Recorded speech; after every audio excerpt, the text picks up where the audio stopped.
Thank you. Senator, let me ask you first, why a political comeback?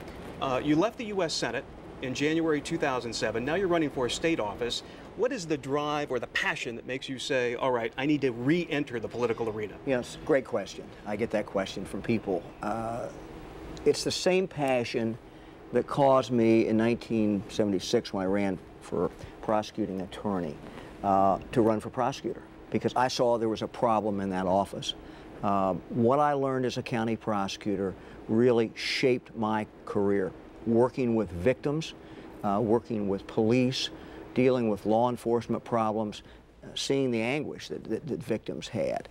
The job of the Attorney General, part of that job, a very crucial part of that job, is to help police, help victims. I think there are huge problems in the State Attorney General's office, and we can talk about those today. Yeah, we'll get into the specifics of Mr. Cordray and some of the issues you brought up. But let me ask you kind of a primary election question.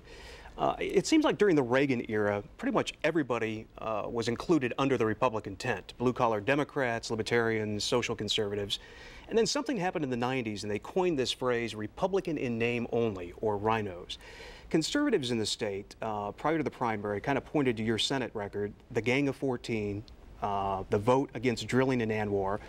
NRA has now endorsed your opponent along with the Buckeye Firearms Association. And Tea Party supporters wanted Dave Yost to challenge you in that primary before he exited the race and got in the auditor. When you hear the term rhino, what does that mean to you, and what do you say to conservatives who are struggling with support of your candidacy? Well, I'll just give you some figures. If you look at the latest poll that came out, I was running about 90% among Republicans. That compared to 68% for Richard Cordray among Democrats. So if there's a problem, he has a problem with Democrats. But you've heard that term before. Oh, sure, I've heard that. If you look at my record, it is a conservative record. There's no one who can say that my record is anything other than a conservative record. It's interesting. You mentioned the so-called Gang of 14. We won. Conservatives won.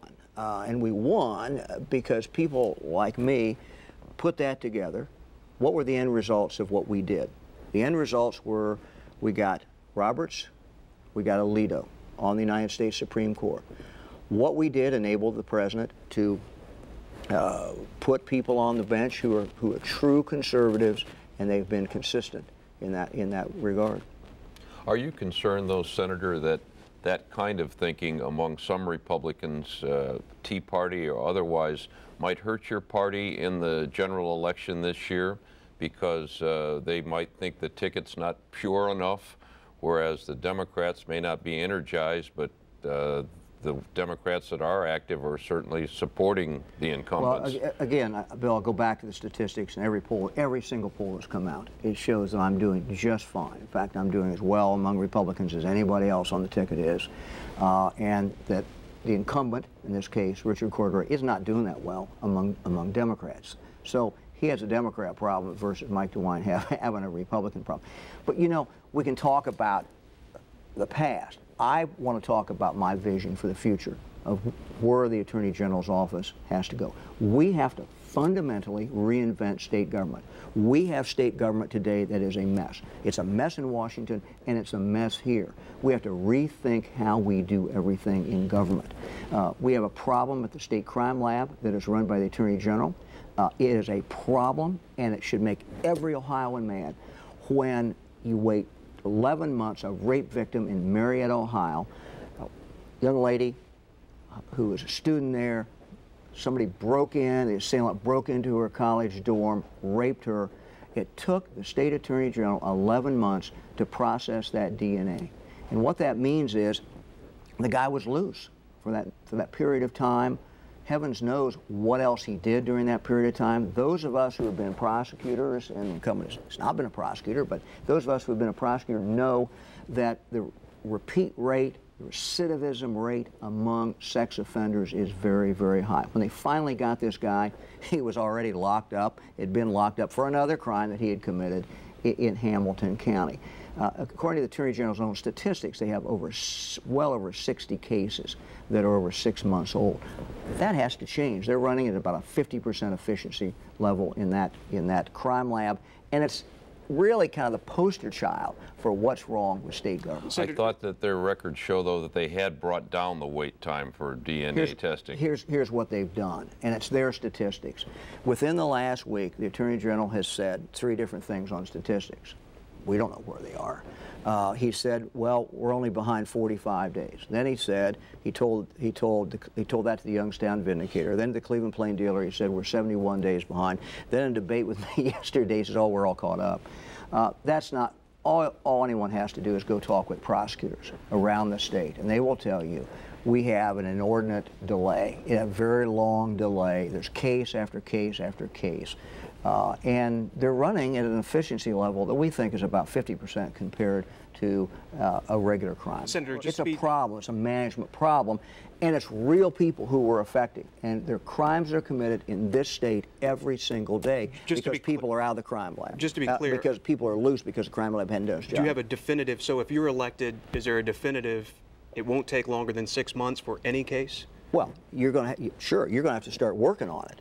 You're not going to solve the problem overnight, but we will solve it. We will bring in experts. We will bring in people who are running other crime labs. We'll work, frankly, with the people at BCI, the state crime lab. There's good people there. They do good work, but it's a management problem that we have to deal with. You just said that Rich Cordray said that there's a delay of 71 days. He's given 3 figures. Well, but actually what he said was that the turnaround time dropped from 100 days to 71 days this year. And a turnaround, I mean, obviously you would agree that you can't turn these cases around in a week. I mean, there is some turnaround time, and there is always going to be some kind of backlog, unless what you're proposing is to vastly expand that office and add, Here's what the other thing the Attorney General is doing. The Attorney General is outsourcing, sending this evidence out of state. Now that may sound like a great idea. It's not a great idea. Here's the problem with it. The problem is when this case comes to a trial, what do you do? Company in North Carolina is getting a lot of these cases. When it's time to go to trial, guess who has to bring them in? The local county has to bring those two witnesses in. They have to fly them in, put them up in hotels, and it's a great expense. So it's shifting cost to other taxpayers, same taxpayers, but at the local level.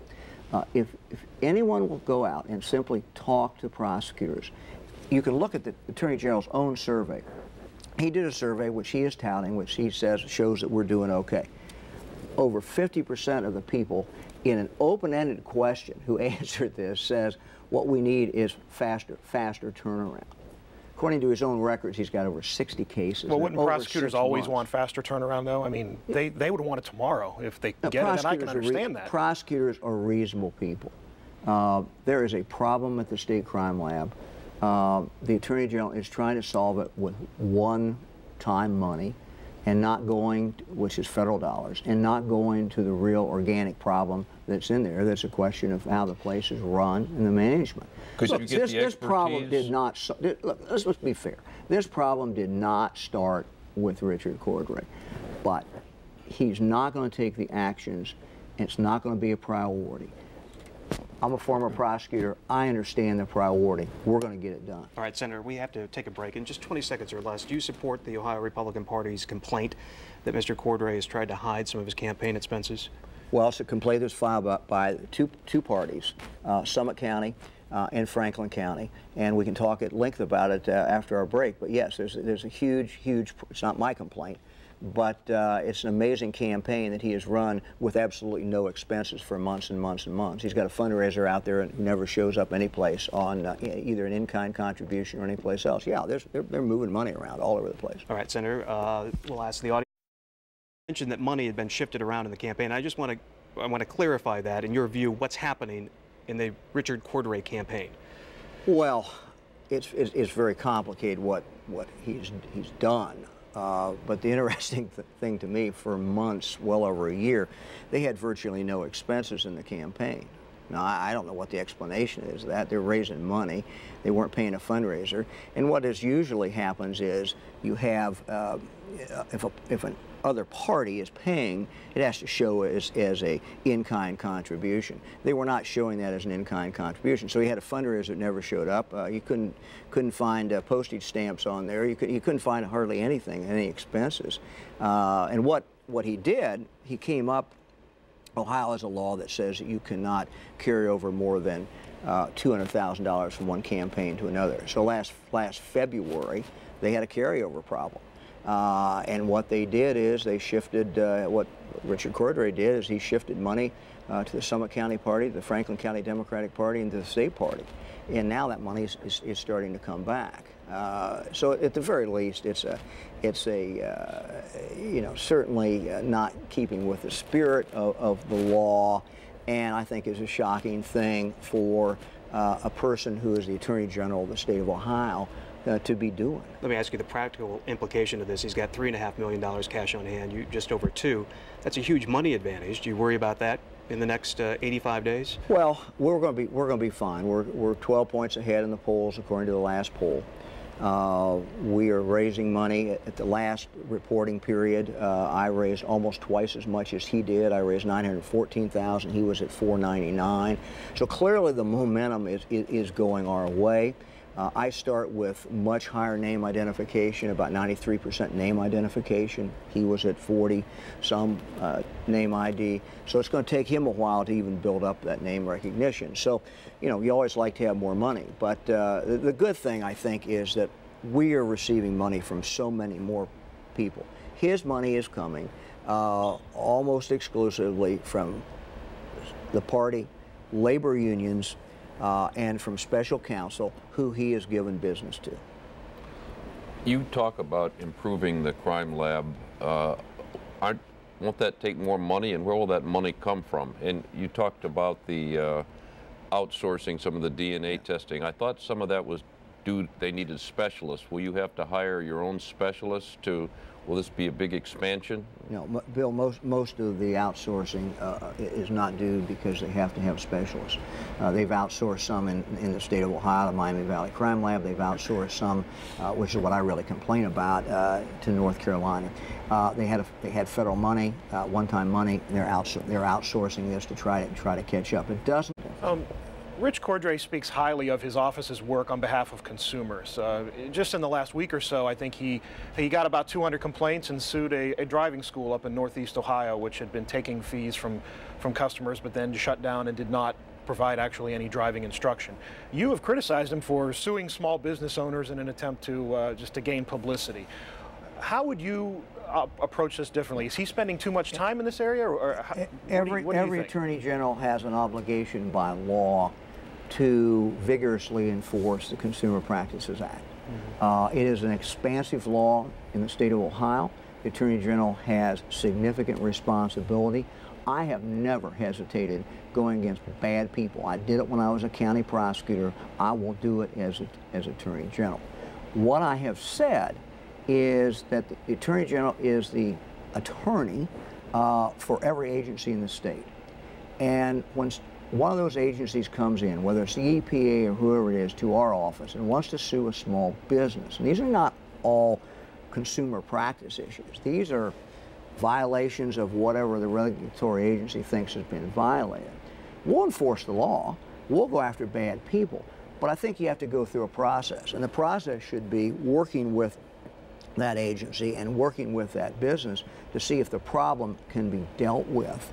And can it be dealt with that it enables the problem to be dealt with, but at the same time for the business to continue. We're bleeding jobs in the state of Ohio. We have an anti-business climate coming out of Columbus. It's not pro-business, it's anti-business. It needs to be, more importantly, it needs to be pro-jobs. And so I'm going to be a pro-job Attorney General. The judgment is what is called for in the Attorney General's office. When you elect an Attorney General, you elect someone to exercise good judgment. I found that out when I was a county prosecutor. You have tremendous authority, but you also have tremendous responsibility, and you have to make judgment calls. So that's what I will do. Reds versus the Rockies? Still with the Reds? Still with the Reds. As a AAA team. I'm a Reds fan. Absolutely. All right, Senator, good to see you. Good to see you. Thank you for stopping by today. All right, we will continue.